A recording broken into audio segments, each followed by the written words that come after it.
Bat Force Radio.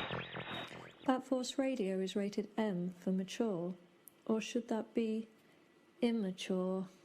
Hey guys, Dustin Witt. Hey, this is Scott Snyder. This is Paul Dini. And you're listening to Bat Force Radio. And you're listening to Bat Force Radio. You're listening to Bat Force Radio. This is Kevin Conroy, the voice of Batman, and you're listening to Bat Force Radio, so stay tuned.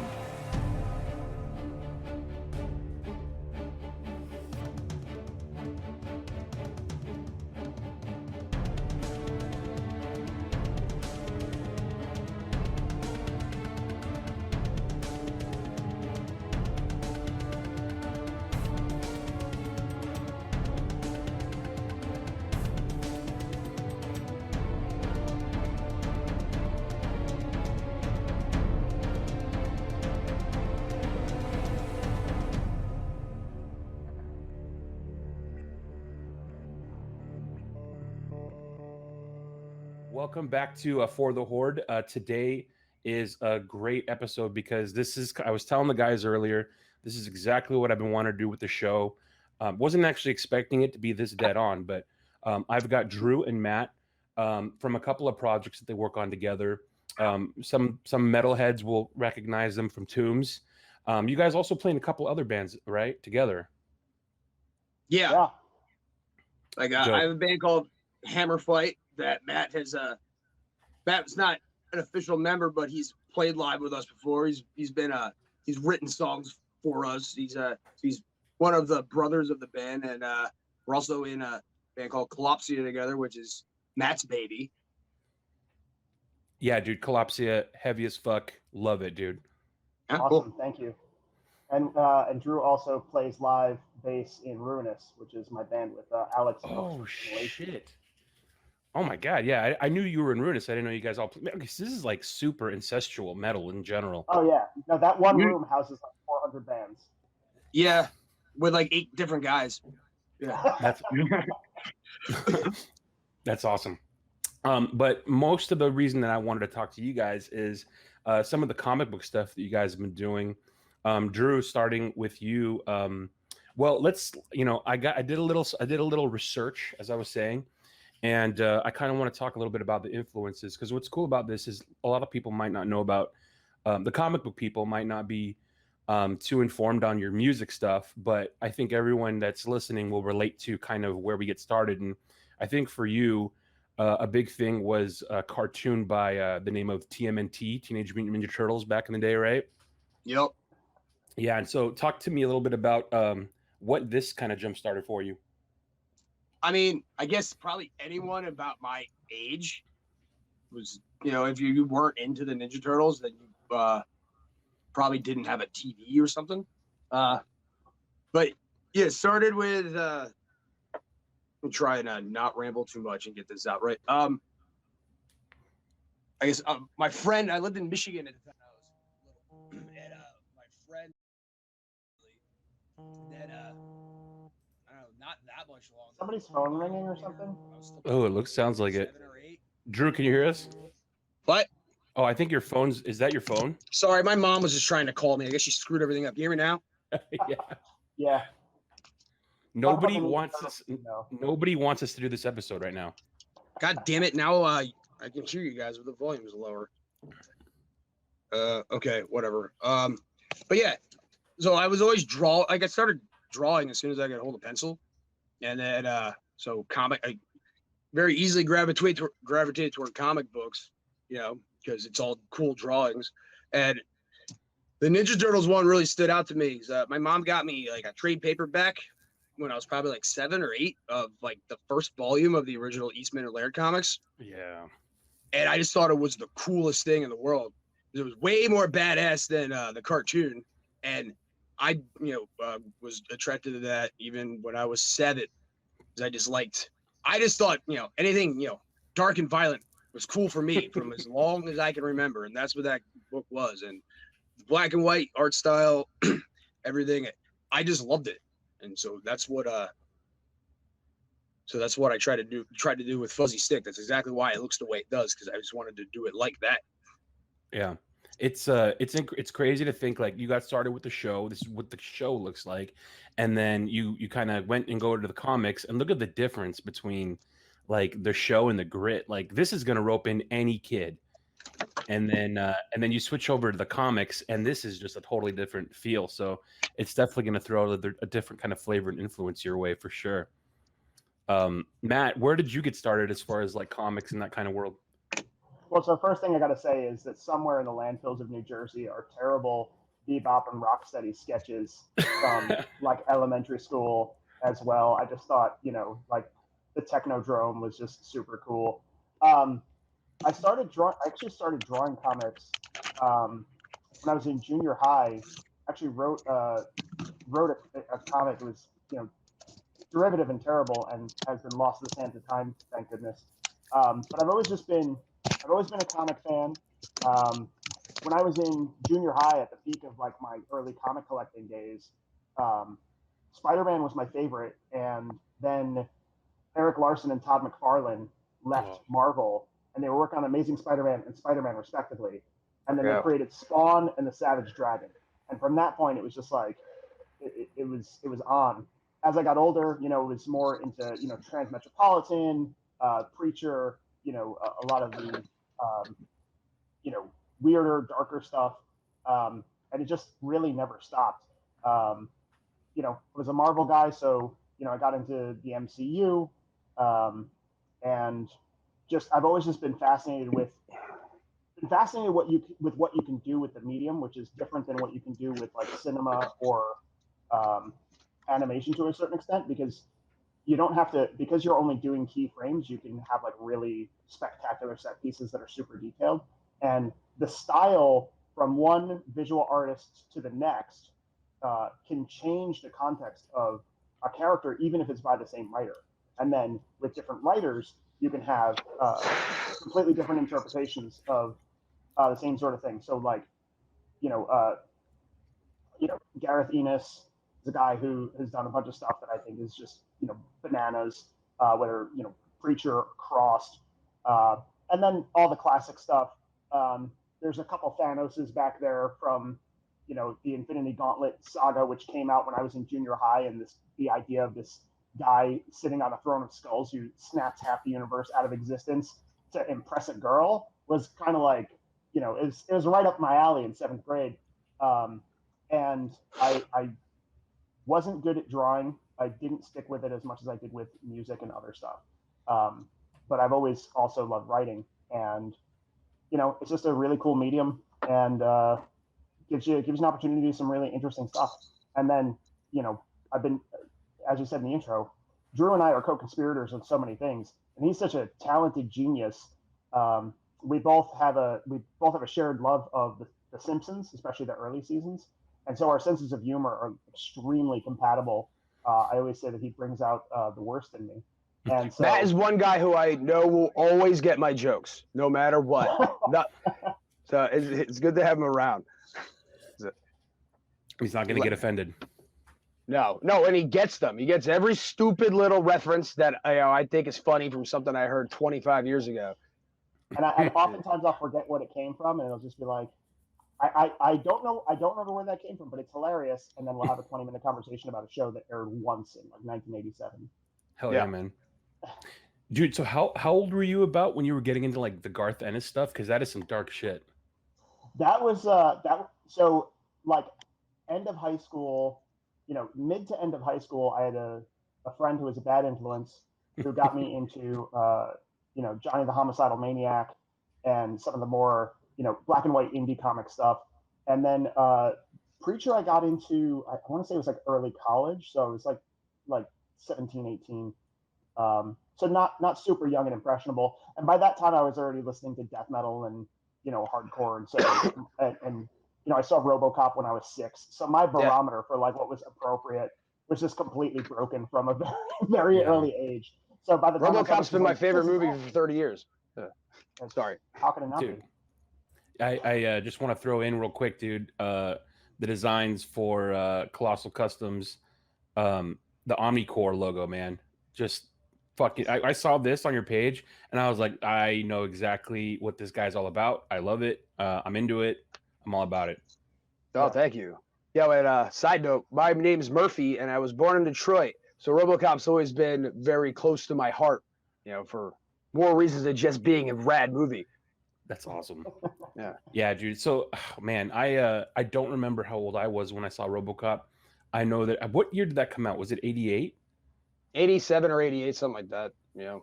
I remember being way too young because I mean I was old enough to remember that I was too young to watch that movie. That's it. I had the ability to understand and comprehend that. Specifically the shooting his dick off scene. I think I maybe love is that. is around when I figured I'm like, I don't think I should be watching this, but you know what's funny? My parents let me watch RoboCop, but then when I got the toys, they wouldn't let me keep the roll caps in the back for the. That's right. Caps in it. Yeah. Yeah, and so that was too dangerous, but I could watch the movie, which I thought was hilarious. So it's funny how I mean we'd never I don't think the kids today would ever get away with the influences that like some of us grew up with. RoboCop, the movies, death metal, I mean, that's a shame. We say that, but then there's the internet. True. Yeah. We had RoboCop, they have 4chan. Kids are discovering really dark shit long before they ever need to know what it means. I guess dating for Gen Z is going to be weird. I think things are going to go to extremes a lot faster in relationships. It is pretty bizarre. Yeah. Well, that's a good point. They have the internet now. We didn't when we were growing up. The closest thing I could think of to like where to go for that kind of stuff was like Wizard. Yeah. Was one of the things like because like this cover is a good example of it. Like there's Pamela Anderson on the top right talking about barbed wire. You got your comic. Yeah, you got. I remember before I knew what cosplay was, there was always cosplayers like showing off like what like creations they were making and stuff, and people were making custom toys. There was that whole thing of the fan casting of all the movies. I was so young that I thought those were real. Like that fan casting weren't fans casting; it was actual. And I remember thinking like, "Holy shit! I can't wait for this movie to come out." So, you guys were. Go ahead. Oh, sorry. I remember in one of those fan casting things where they picked Glenn Danzig to play Wolverine. And even that, I was like, that's fucking perfect. I mean, that would have been dope. Because Wolverine's supposed to be a short little guy with big mutton chops and a bad attitude. But, that was sick. Yeah, man. And this was, Wizard was so cool. Like, I think this exposed me to everything. And, there was band guys that were like sending stuff in and had like letters that they were reading, and it was a crossover of everything, and it was super super cool. And then Drew, you had like a little, was it like, were you just like a fan drawing something that they put in there? They had that envelope art section in the like front of every issue, and so I drew one. I was probably 12 or something because I was young when I had my Wizard subscription. And so I drew one of Milk and Cheese murdering Batman on a rooftop with some broken beer bottles, and Robin was in the corner saying like, "Holy broken bottles, Batman!" And they never published it, but I did get a letter from Evan Dorkin, the guy who created Milk and Cheese, thanking me for it, and he sent me like some Milk and Cheese trading cards with it, and that was very exciting for me. I still have the letter somewhere. I think it's in an old photo album. That's so insane, man. I remember, like, it's funny because I remember flipping through Wizard and distinctly seeing Milk and Cheese and just thinking it was the most insane shit I'd ever seen at the time, like being a little kid reading that stuff. I had pictures clipped out from Wizard on my wall, like mostly like Milk and Cheese and like Scud the Disposable Assassin and stuff that just looked really cool and insane to me. But at the same time, I couldn't find it anywhere. Like that stuff was not available in the comic shop down the street from me, and the internet wasn't a thing, so they were hard to get. It was hard to get your hands on them. Yeah, perfect example of why Wizard was so cool. Like they kind of presented things to you that I don't think we would have ever gotten like exposed to, without it. And it's a bummer, man. I think like a lot of things, I think the internet kind of killed Wizard. They went through some rough times, and I think they went bankrupt or something. Basically, it was like the internet killed them because you got the internet. What do you need Wizard for? Yeah. But yeah, so those are kind of the things that got peppered into eventually influencing this bad boy, Fuzzy Stick Master Assassin. Yep. That's so accurate. Tell me a little bit about Tell me, this is, I mean, just to see this thing physically printed out and a physical comic book, what's that look like? What does that feel like? Oh, it was fucking great because I first came up with this concept when I was in like 12 years old, maybe 12 or 13. It was just to start as a little doodle in my notebook. And then I actually drew like a full 20 some page, comic of it then on like regular, computer paper or whatever. And I photocopied copies of my mom's office and I stapled them together. And I always said, one day I'm going to draw this for real and I'll just publish it myself. And it took me like 25 years to get around to finishing it, but I did. So I'm just glad it's finally done. Yeah. And here's some for the people listening and not seeing. I'm putting up some examples of the art. So this is like the comic the boards, like the 11x17 stuff. Yep. Is this are those your inks and your that's all you? Yeah. That's awesome, man. No, thanks. Yeah. So yeah, that was that was also part, like, I could have gotten this done a lot quicker probably if I had enlisted some help from others, but part of what I wanted to do, at least with this issue, was I just wanted to make sure I did it all myself. Just, I guess, just because I wanted to. I said that's how I gave myself little stupid rules as far as, things I wanted to do, and I did it. But so for the next issue, in order to get it done in a timely manner, instead of several years, I'm going to hire a comic book guy I know to basically just do the layouts for me. I'm going to give him a script because he'll probably do the whole thing in a day, and then I have something to go off. Yeah. So that's my plan for that. It's funny how with all this stuff you already got going on, band guys have going on, multiple bands, you're always trying to fit in like that extra little inch of creativity. It's like you have to get it out no matter what. Yeah, I know. And it's only getting harder because I'm giving myself more projects and work isn't slowing down. So it is what it is. I'm just tired now a lot. It's always more projects with scheduling with busier people. Yeah. And everything is always getting better. Like the music is always getting better, the art is always getting better, the partnerships are always getting better, but the time commitment it's just going to absorb every minute you have. It's the artist's dilemma, really. Like if you're a creative person, you're going to spend time doing creative stuff and you're going to run out of time to do everything you want to do. Yeah. Well, whenever I'm too busy to get anything like this done or squeeze it in, that's when I really start to get miserable, But I can't do anything creative in any capacity. I'm just happy that the girlfriend that I've had for a while now, like, she doesn't give a shit. She's not selfish with my time. She gets it, and she doesn't, like, I'm doing this, and she says, okay. I've had ones in the past where that was not a thing. They just wanted to occupy every spare moment I had where I wasn't on the clock at some stupid job I didn't want anyway. But that fucking sucked. Yeah. Matt remembers that. I talked to him a lot then. Yeah. Yeah, it's it's funny. I feel like talking to writers, artists, band guys, every one of these personalities, like you guys have 1,000 ideas always living in your head, constantly putting pressure on your brain to get out.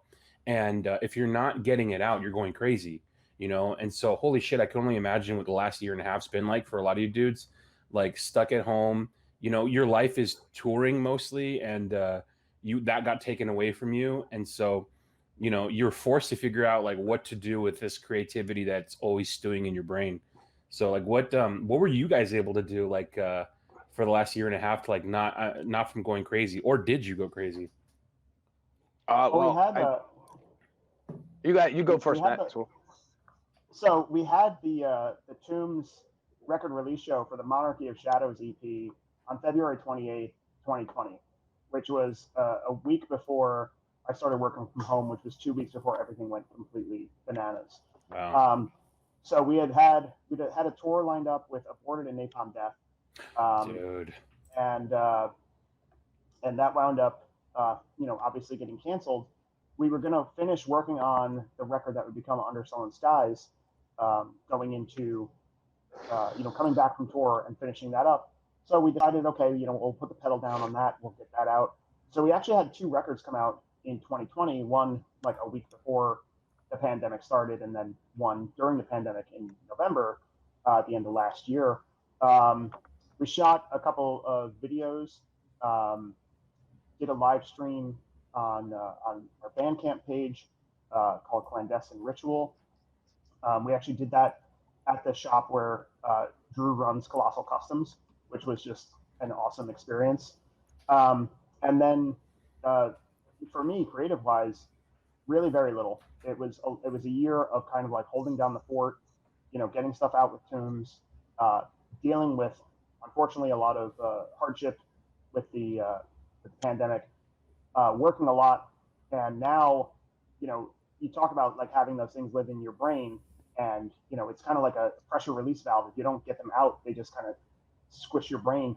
Now, working on a new Ruinous album. Kalopsia has a 7-inch that the layout's being done for right now. That'll be out before the end of the year. We're doing a remaster of an older record, working on new material. So now it's like, now that I'm out of the sort of buckle down and brace for impact mode, now it's like, all right, I now got to make up for a year. So when I'm normally, like psycho overcommitted, now it's like, okay, take that and double it.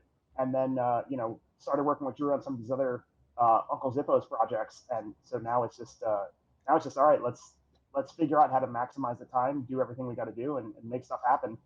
I think for a lot of people, or I'll speak for myself, I won't speak for other people, but one of the things that was really powerful about the past year is it was a really a forcing function, showing me what was important and who was important, and you talk about things being taken away and things like that. And, being creative is extremely important to me. It's important to my well-being, besides being important to just like the output that I have at the end of the process. Even if no one ever heard another song I wrote or saw another, thing I contributed to, whether writing or otherwise, like that's fine. I just have to do it for myself and for my own well-being. So This was really helpful in forcing that focus. Now it's like, all right, well now let's get all this other stuff out the door. Let's move. Yeah, man.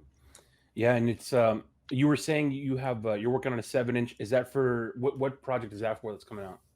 So Kalopsia is releasing a 7-inch. Sick. And so it's 2 tracks. It's a re-recording of the song Pleasure and Torture, which we busted out live. That's an old song, but there's also just an all guttural slam song called Devolved in a Hideous Frenzy.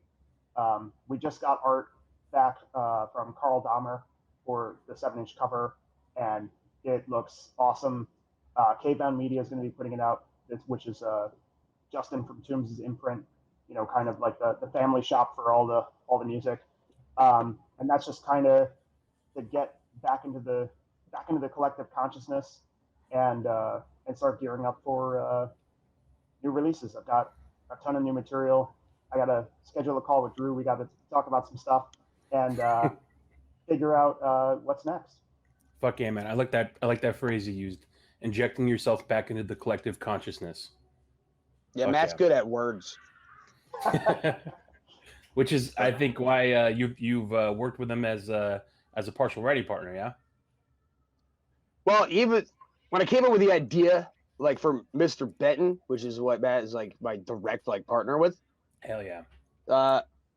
When it hit me while I was grocery shopping, there was no one else that I even thought to like, would, to call. It's like, okay, because I've wanted to do like a regular-ish, like weekly-ish or so, like comic strip for like over a decade now, just to have something to keep me working and keep doing something. But I didn't have an idea. I didn't want to, and I didn't have any ideas of just random shit.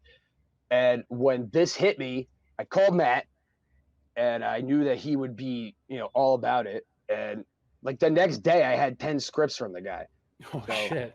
Yeah, and now he got like 10 more. I'm way behind because like we started this like in the end of the winter when business was a little slower at the shop, and now business is far from slow. So I'm just trying to squeeze in even more. Like I'm in my office. I don't see my home very often, but it's a good problem to have. Yeah. So my job is to just stay ahead of Drew. Like as long as I'm not behind, then it's all good. I don't care. He could literally never draw another one, and as long as I'm not the bottleneck, because that's the thing. That's the thing that happens with a lot of things is, you know, there's one guy who's oversubscribed and you can't get through, and I just didn't want to be that for this because Drew came up with this idea. It was so funny. We just started riffing immediately, and it just came pouring out. You know, it's such a we have such a strong partnership in all the things that we do. And so this was just hey, you know all the silly nonsense that we say when we're like going to get coffee before band practice, like let's just turn that into a project. And so it's been really fun. And you know, I'll just write a Google Doc, and then like all of a sudden it'll turn into like a brilliantly illustrated piece of absolute artistic genius. Because the thing that Drew does, it's actually amazing. And this is what great comic book illustrators do, is he takes the script, he uses the parts that are relevant, discards the parts that are not relevant, and heightens the jokes via visual, right? There's TV shows that are funny on the page that are funnier with the actor, right? Drew can do that with a still image on a canvas. And that to me is just unbelievable. Well, You're too kind, Matt.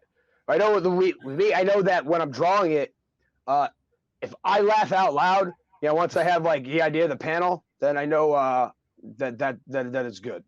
And with Mr. Benton, each one's like 5 panels, so I have to laugh every time, or I'm blowing it. And so far, it's been good. It's an absolute genius of an idea, because you know he's just this dude. Glenn Benton is just he's one of those like iconic figures because like his image is iconic. Like just looking at the dude, like you're like, oh my god, I want to know what's in this guy's fucking head. He's a human meme before memes were a thing, you know? Yeah, dude. And like, you know what's crazy about him is, I mean, it seems so normal now because like, people tattooing their faces, shit like that. Like, you know, all these rappers, or it's just like in pop culture now, like all that stuff. But I don't remember what magazine it was, but it was a magazine as a kid in like elementary school. And seeing his face with the fucking inverted cross on his forehead, I thought that was the craziest shit I've ever seen in my life. Like whatever magazine it was, I made sure not to have my parents be able to see it because I was like, this is exactly what they want me to not look at. Like this is what I'm going to get in trouble for, like big time. I don't know if there's ever been a more badass band photo than the back of Legion. Like, is that the one where they're wearing all the armor? No, this is the one where just like he's got the fresh burn, and it's just the Hoffmans just looking like they know what part of the swamp to drag your corpse. And and Steve Ashim, his left hand is not visible. I'm 100% sure he's holding an Uzi. And then Glenn Benton is just tired of your shit. It's the most. When I saw that, I was like, "Oh, well, who are these guys?" And then I was like, "Replicate the action. What the fuck is even happening?" You know, and you know, it goes without saying, like, if you listen to Kalopsia for 10 seconds, you know that I love DSI. So. Yeah, I think that's why like it's so sick is because it's got that fuck you, this is just straight brutal sound, and that's definitely why I gravitate towards it. And I'm happy to hear that you guys are putting something out soon. But yeah, man, what a phenomenal idea for you know, a comic. I mean, just this fucking image is funny as fuck. It makes me laugh every single time. Look at his fucking polo. Like, and you know what's crazy is this has to be over 10 years ago, but I remember, I forgot what like magazine or website, but they were like doing an interview with him, and he's so fucking candid about his life. And he was talking about how at the time that the interview was being done, they're asking him about music, and he just goes off about my fucking ex-wife, you know, is trying to keep my kids from me because she's saying like, and she's like, is that a decibel? I remember reading something like this. It was like he was talking about how his wife was trying to take him to like in family court. She was like bringing like interviews or bringing photos or something about things that he was doing and saying. And he's like, everyone knows that like my business with music has nothing to do with me parenting as a fucking father, blah, blah, blah. And this is like in a Decibel interview, and I'm reading this. I'm like, I just wanted to hear about the new album. He sounds like he's really upset. And He's going through some shit. yeah, dude. And I remember thinking, like, you know, part of me at the time was like, oh my God, like, what's going on? And then another part of me is like, this is the most real dude ever. Like, he doesn't fucking care. There's no blurred lines. Like, he's living, and everything melts into itself. Like, everything melts together, and there's no line between like home, music. Like, this is just him. And yeah, the intensity that came across in that interview was just gross. But yeah, dude, like Deicide, I fucking love Deicide, man. Deicide's so fucking great. You know, and one of the albums that I remember, and it's kind of, I think it like cuts spans in half, but the one where Jack from Cannibal came on, the first one that he did with them, and how it was the one with the cross on the cover of the skulls.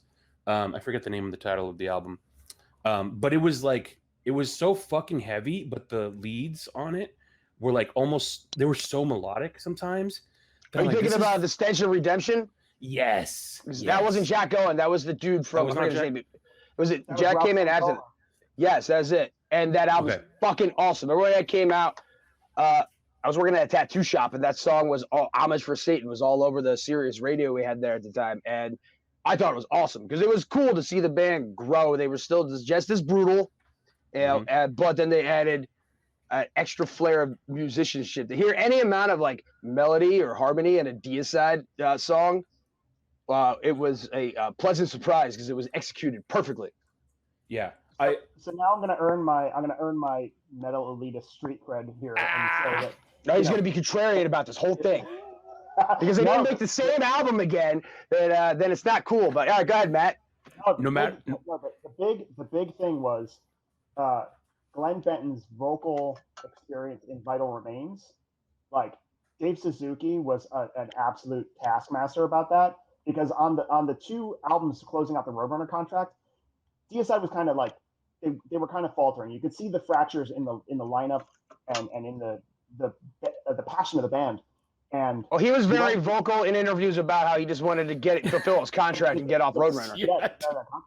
And so, but then they were doing that, and he was just kind of phoning it in on that last Roadrunner record, and then Dave Suzuki kind of just put him through his paces, and I was like, oh, Glenn Benton singing for Vital Remains. Vital Remains has had 400 singers, but then Dechristianized came out, and I was like, holy shit, Glenn Benton actually sounds like super fucking ferocious on that album, super furious, and that was like one of the things that brought his performances back to a whole other level with the whole, Stench of Redemption, and then the 3 albums after that. It was like a fucking rebirth with the new guitarists, and then just ferocity, and then Steve Asheem is just an absolute monster behind the kit. I don't know what planet that guy was born on, or what radioactive what bit him to turn him into the monster that he is. But swamp water. Yeah, but like again, this is me nerding out about Deicide. Please do. Can I tell my one story of the one time I met Glenn Benton? Because it's a good one. I love telling it. Oh, God, yes, please. Okay. So several years ago, probably less than 10, but close to, I was at the Delaware Death Fest. And I think the place is the Mojo 13 in Delaware. And I had been there all weekend. Deicide was headlining.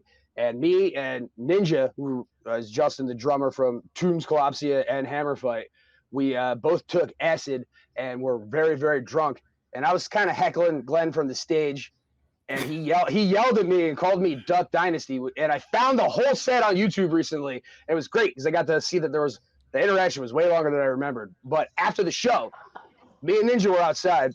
We see Glenn Benton with his bass, like I guess going to leave, and we're like, "Excuse me, Mr. Benton, can we get a picture with you?"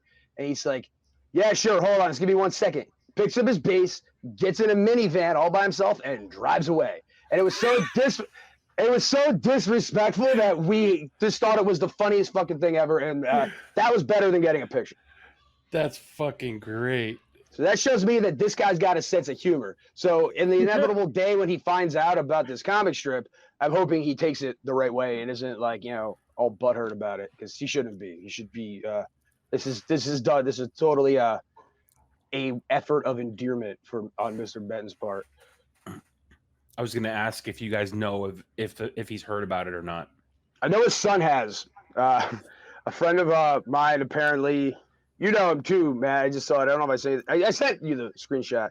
We have a mutual friend, and I saw that this guy posted it on Facebook, and he tagged someone with the last name Benton. So I sent him a message, and I was like, "Is this Mr. Benton's son?" And he's like, "Yeah, he's a buddy of mine." Blah blah blah. And I was just like, "That's awesome." So, Whoa! Yeah, I was stoked to hear that. So Fuck yeah! Yeah. So that's fucking rad, dude. Holy shit! And this is just one of those things where it's like this goofy idea by these two jokers from Jersey. Like all of a sudden, it's like actually getting out there, and people are like responding to it. I just think I think it's hilarious. I think Glenn Benton is calling Drew right now. What? It's saying it's office hours are over. This always happens. All right, there it goes. It's gone. Sorry about that. No, it's all good, man. Fucking work never sleeps, dude. Yeah. I think, like you said, fuck, that's a fucking funny story. Yeah. So, what's the name of the album again? I'm such a fuck. I'm gonna hear it in the comments. Jesus Christ, the one that we were just talking about. The Stench of Redemption. Stench of Redemption. So, the graphic artist who did the cover, I don't know if like it was already a deal, but he literally went to the show with mock-ups of that cover, and he gave him like I guess 2 or 3 different versions of it to show him.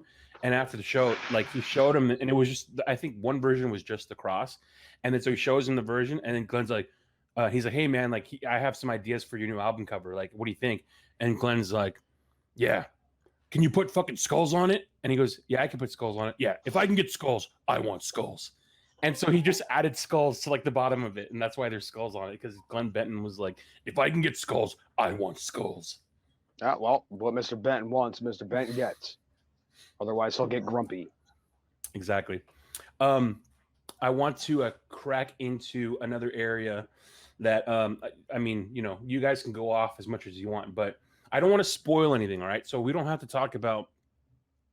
Real quick, let me sidebar back to something that Matt was saying.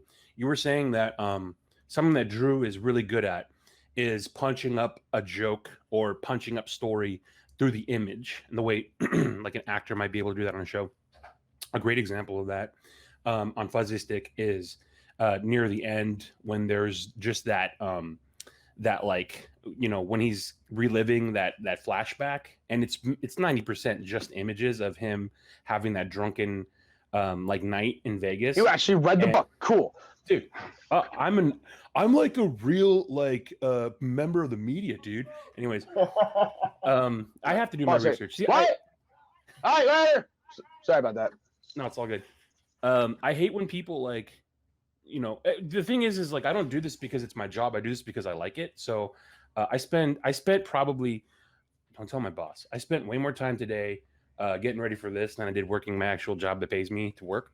But anyways, my boss doesn't watch this, and if she does, I'll just edit that part out. There you go. But I was yeah. Just so because you spent 12 hours at work and 12 hours and 10 minutes on this. Exactly. I need a little break, man. Jeez.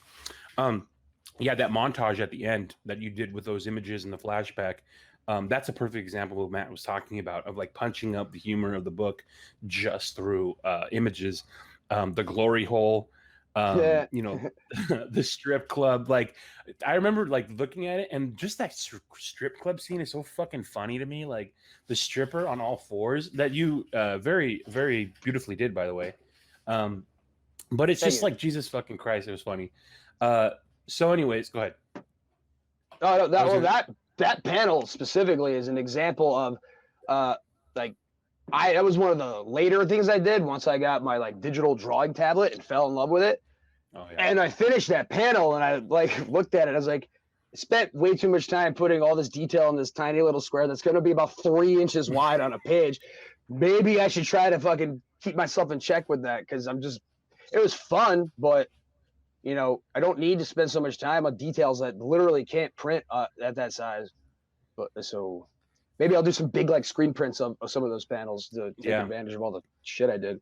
Exactly. If you think of maybe opportunities where you're going to want to go off on a piece like that or a panel like that. I know it's so much quicker and easier and cooler to do it digitally, but that's another way you could do it is like sell the original art if you do it like pencils aboard. Yeah, I got it for most of the book. I did most of the book on paper, and then I did some digitally. Yeah. So that issue 1, I know that I don't, like I said, you don't have to spoil storyline, but I did hear you talk a little bit about where some of the second issue story might go, and something that you were talking about was tying into Dulce, New Mexico, or Yep. Dulce, New Mexico, and you started mentioning conspiracy and stuff like that, dude. Like when I heard you talk about that, I'm like, fuck yes, dude, like absolutely. So what is your history with looking into and reading about and just geeking out on Dulce, New Mexico?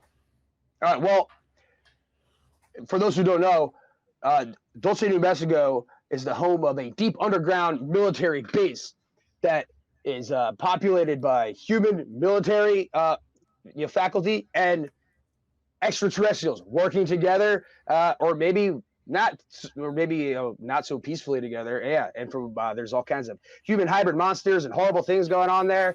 I don't know exactly how true it is, but I'm going with it because it's fucking rad. And that stuff always is.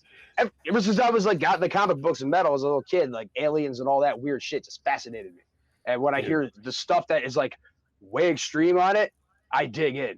So yeah, the bad guy in episode 2 is a product of some nefarious experiments going on at the underground base in Dulce, New Mexico. And his name is Asshole Face.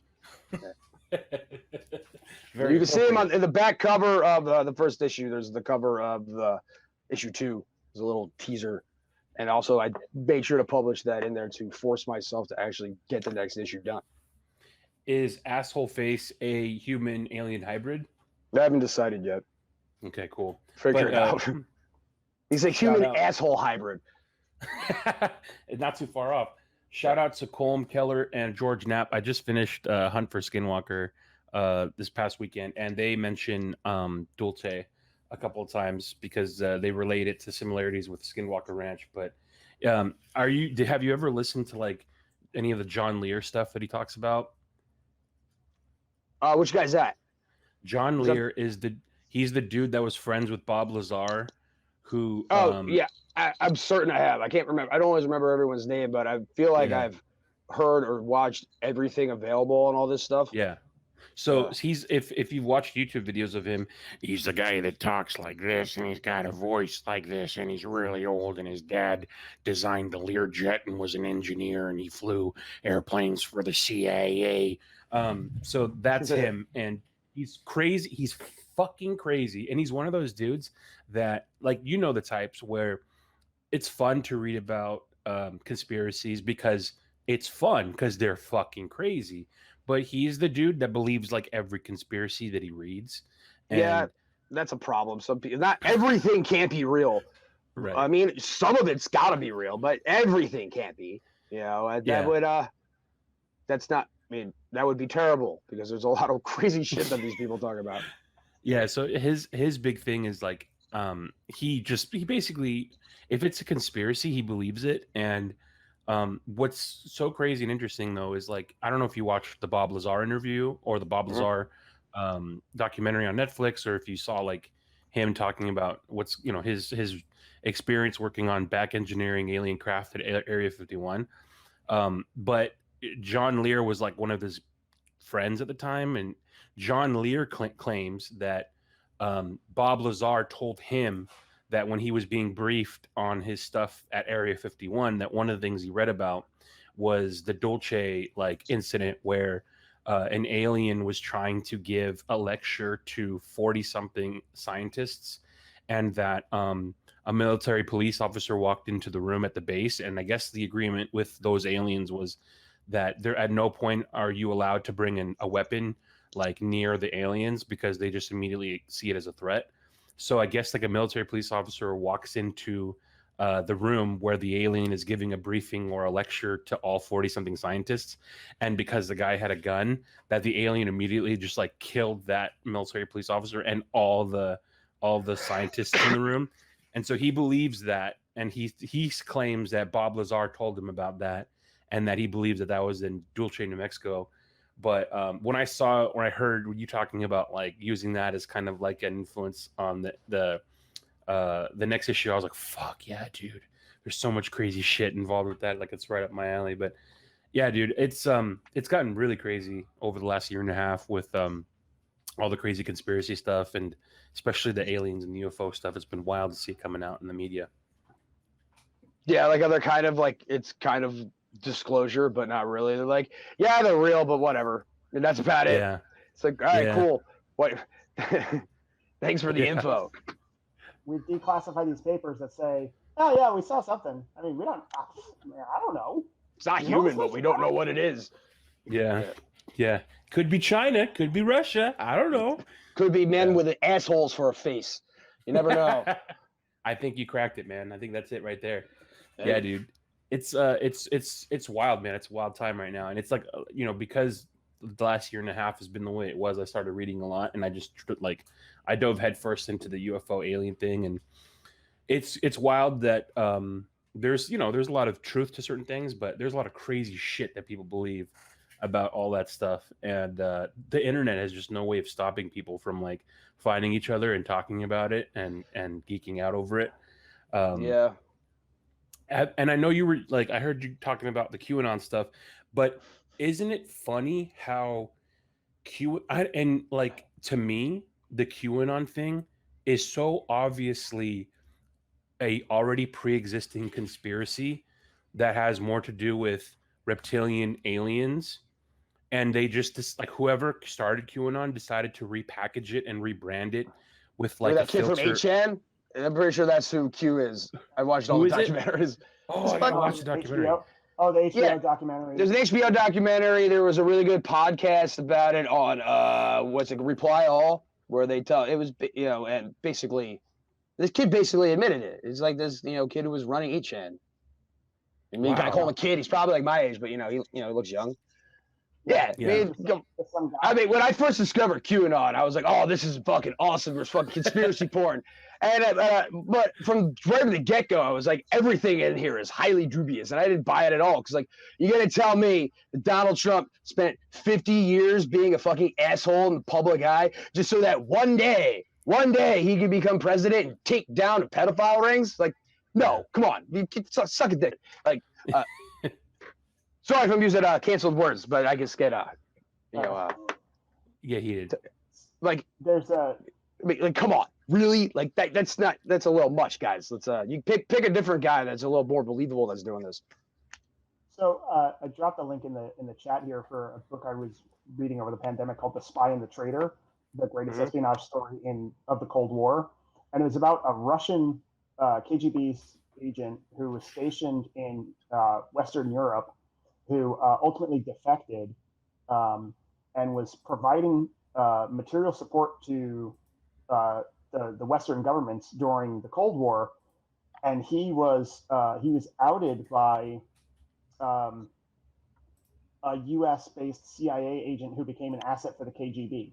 And this is a true story, and it's basically this guy was rising up the ranks of the KGB, decided that he wanted his family to have a life in London, and started and kept moving up the ranks of the KGB, and he was giving MI6 a ton of info, which was then being strategically released back to the CIA.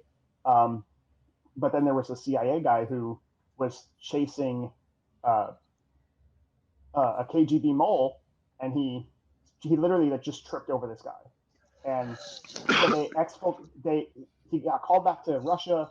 The escape story of getting him out of the country is like completely insane. I think they're making a movie out of it, but like, when you can talk about QAnon, you can talk about any kind of crazy conspiracy theory.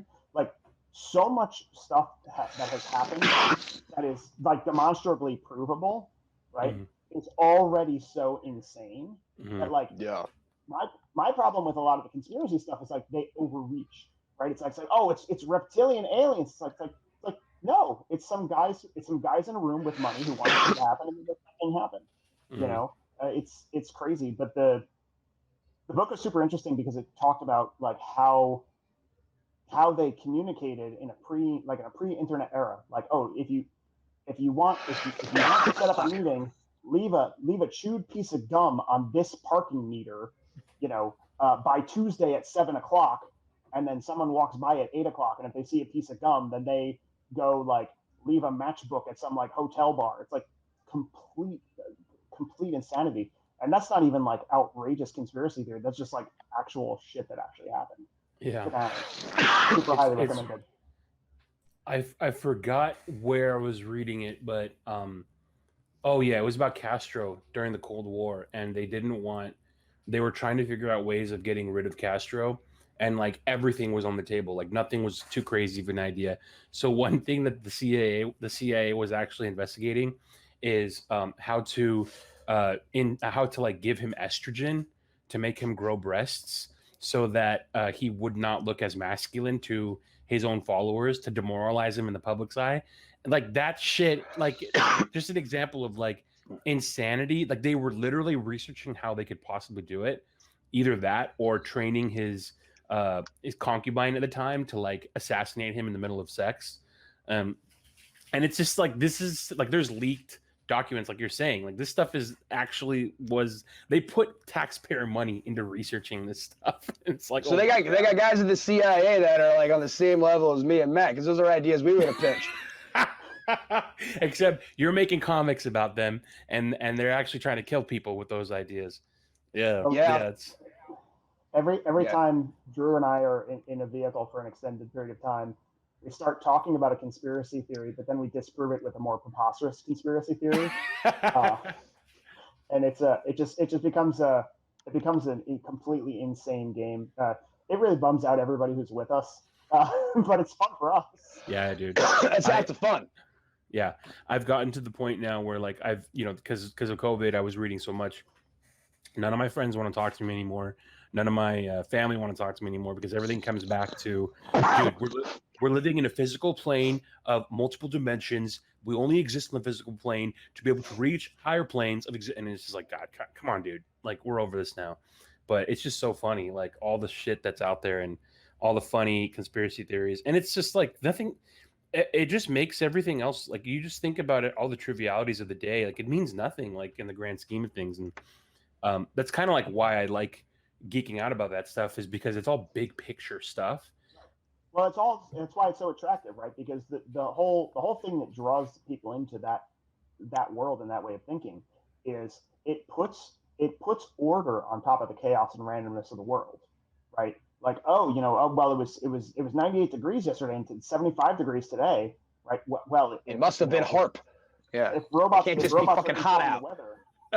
If robots are controlling the weather, right now there's a story, right? Now you can put a lens on randomness. And also, one thing you'll notice is a recurring theme with a lot of conspiracy theories is there's a villain, right? And so if there's someone you can blame, right? Mm-hmm. If you're like, and you saw this a lot with COVID, right?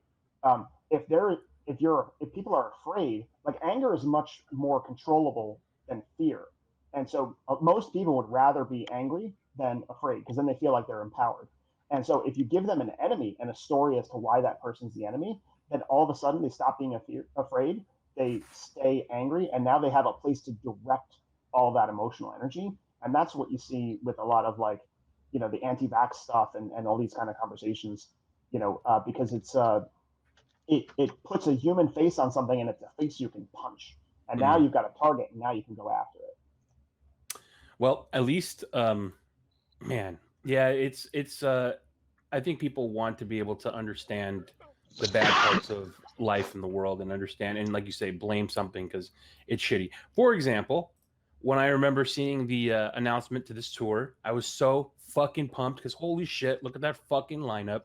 And a little disgusting spore ruined it. And so for that tour, like, is that like, are they going to try to like rebook it, or it's just kind of like a wash? We'll see. It was told, I was told that Napalm Death's still interested. It's just a matter of scheduling and like how everything falls into place and like who's available for what and when. So we'll see. Yeah, man. Well, either way, like I'm happy that I don't know. We'll see. But as of right now, it seems like you guys are going to be able to come back on the road, depending upon how everything works out, and depending upon how promoters choose to go. I know there's a lot of people will be subjected to Drew and or myself being on some stage somewhere at some point in the not too distant future. Of that, I got to play twice last week. It was cool. Oh shit! Where? They were both with my Motorhead cover band, which is called Engine Head.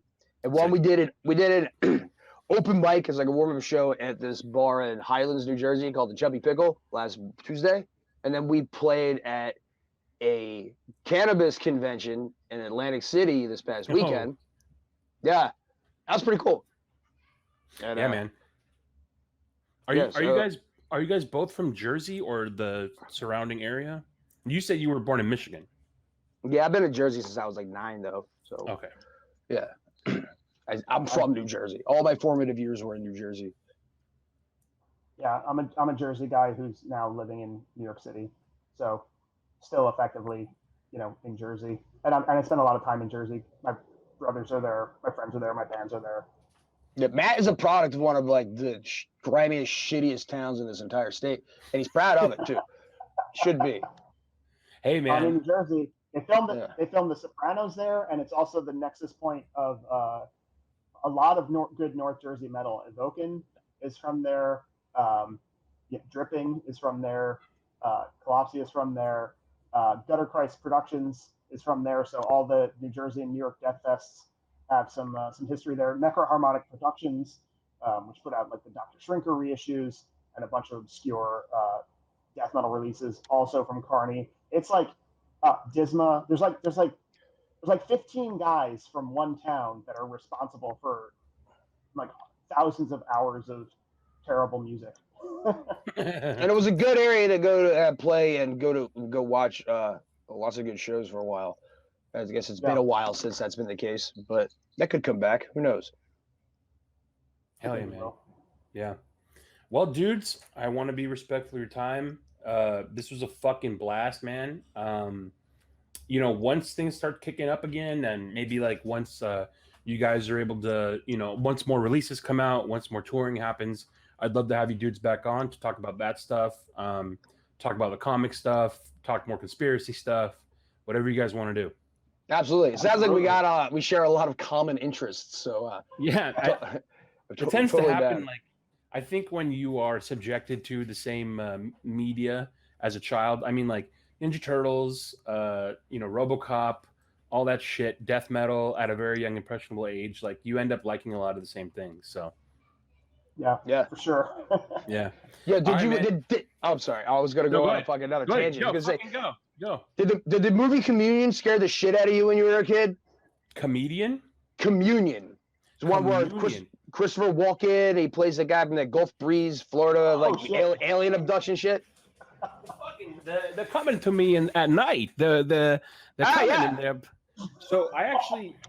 That movie gave me fucking nightmares for so long. I was too scared to ever finish that movie, dude. Like, I don't think I've seen Communion all the way through. I haven't even I started reading this book, dude, and I'm not kidding you. I had I read the first 50. So the guy that it happened to, do you know much about the background of it? I forget. I had some of his books that I read them when I was in fourth grade. So it's a lot of it's gone away. So the fucking guy is a horror writer. Like his trade is he's a horror genre writer. And so he decides that he's going to write about his alien abduction, alien visitation story. And it's the scariest shit I've ever fucking read. He describes a scene of when he's in his own bed and he thinks there's an intruder in the house. And he's laying in his bed and he looks at the foot of his bed and he sees the doors, the shutters that lead to another room in his house.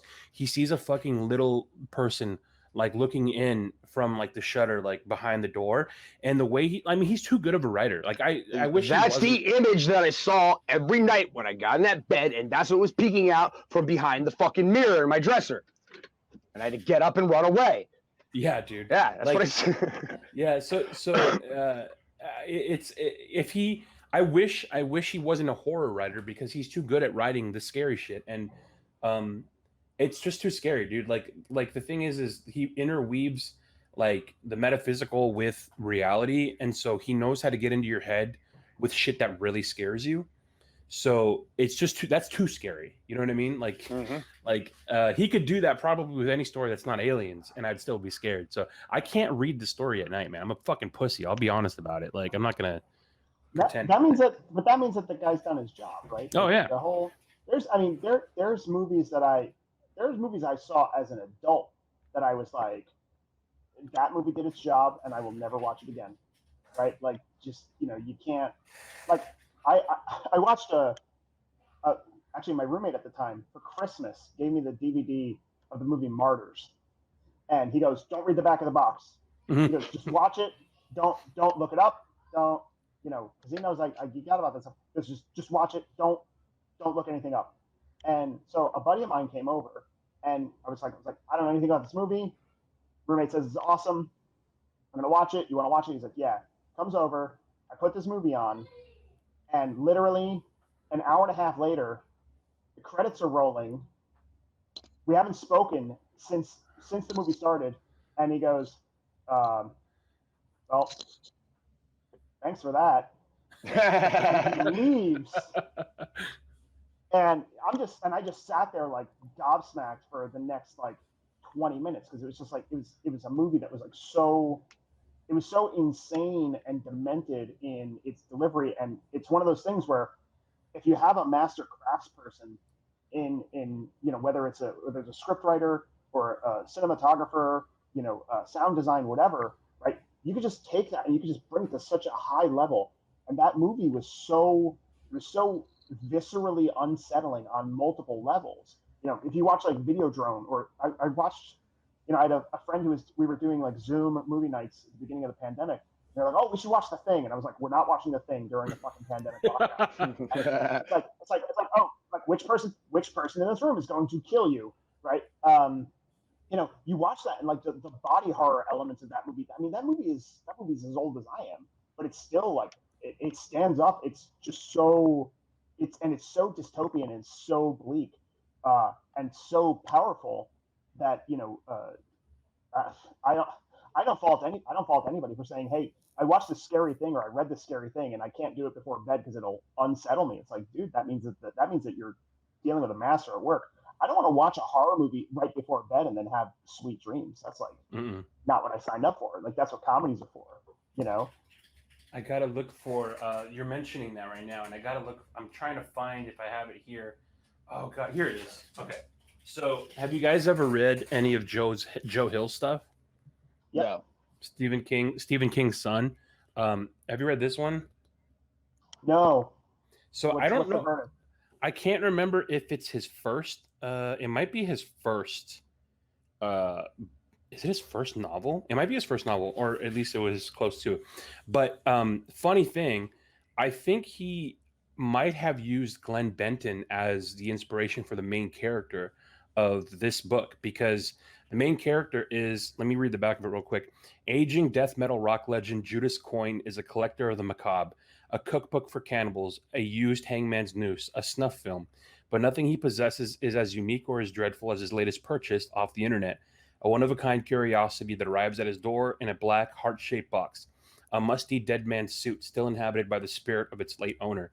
And now everywhere Judas Coyne goes, the old man is there, watching, waiting, dangling razor blade on a chain from his bony hand. And so it's like the way he describes the character in this book, like I picture, the whole time I'm reading it, it's Glenn Benton. Like it's just the way he describes him, the way the guy acts and behaves and speaks. Like he's a fucking asshole, but like a clever, funny fucking asshole who just, it's fucking Glenn, dude. And I think he's from Florida. Sure it's not Drew? Drew. Because clever, Drew Murphy. Because clever, funny asshole. It might be.